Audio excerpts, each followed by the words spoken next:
ఇటు వేతన సవరణ కోరుతూ ఆర్టీసీ కార్మికులు చేపట్టిన సమ్మె తెలంగాణలో వరుసగా 5వ రోజు కూడా కొనసాగింది.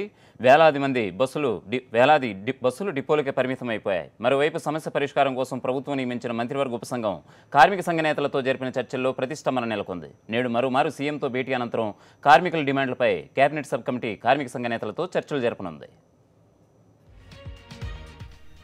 తెలంగాణలో కొనసాగుతున్న ఆర్టీసీ సమ్మె 5వ రోజు కూడా ఎక్కడి బస్సులు అక్కడే. కార్మిక సంఘాల నేతలతో టీ మంత్రివర్గ ఉపసంఘం చర్చలు.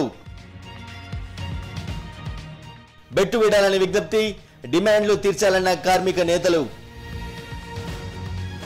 నేడు సీఎంతో కమిటీ భేటీ అనంతరం మరోసారి చర్చలు. 43% దగ్గరలో ఫిట్మెంట్ ను ప్రకటించే అవకాశం. వేతన సవరణ కోరుతూ ఆర్టీసీ కార్మికులు 5 రోజులుగా చేస్తున్న సమ్మె తీవ్ర రూపం దాల్చుతోంది. కార్మిక సంఘ నేతలతో మంత్రివర్గ ఉపసంఘం జరిపిన చర్చలు కూడా ఫలవంతం కాలేదు. సీఎం ఆదేశాల మేరకు కేబినెట్ సబ్ కమిటీ ఆదివారం సాయంత్రం కార్మిక శాఖ మంత్రి నాయిని ఛాంబర్లో కార్మిక నేతలతో భేటీ అయింది. దాదాపు గంటన్నర పాటు చర్చించింది.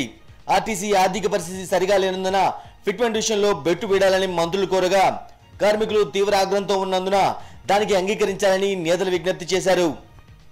ఉద్యమ సమయంలో అండగా నిలిచిన తమ జీవన ప్రమాణాలను కూడా మెరుగుపరచాల్సిన బాధ్యత ప్రభుత్వంపై ఉందని గుర్తు చేశారు. దీంతో మంత్రులు అప్పటికప్పుడు ఫోన్ ద్వారా విషయాన్ని సీఎం దృష్టికి తెచ్చారు. ఆయన సూచనల మేరకు సోమవారం మరోసారి భేటీ కావాలని కార్మిక నేతలకు సూచించి భేటీని ముగించారు. 43% ఫిట్మెంట్ సంస్థకు భారంగా మారనున్నందున దాన్ని తగ్గించుకోవాలని కార్మిక సంఘాలను కోరినట్లు మంత్రి నాయిని తెలిపారు. తప్పనిసరిగా మాకు జీతాలు తక్కువనే, గవర్నమెంట్ ఎంప్లాయీస్ ఈక్వల్ కావాలని వాళ్ళు అడుగుతున్నారు. మీది గవర్నమెంట్ కాదయా, మీది కార్పొరేషను. గవర్నమెంట్ ఎంప్లాయీస్కి ఈక్వల్గా వస్తే మిగతా కార్పొరేషన్లు అడుగుతాయి, మాకు ఇబ్బంది అవుతుందని మేము అంటున్నాం.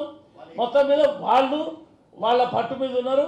మేము చర్చలు జరుపుతున్నాం, పట్టు విడవని చెప్పి అంటున్నాం.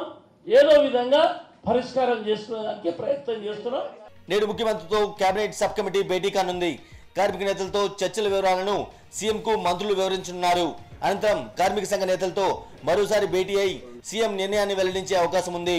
మరోవైపు సమ్మెపై వెనక్కి తగ్గేది లేదంటున్నాయి కార్మిక సంఘాలు. తమ కోరిక న్యాయబద్ధమైందని, 43% ఫిట్మెంట్ కల్పించాల్సిందేనని డిమాండ్ చేస్తున్నాయి.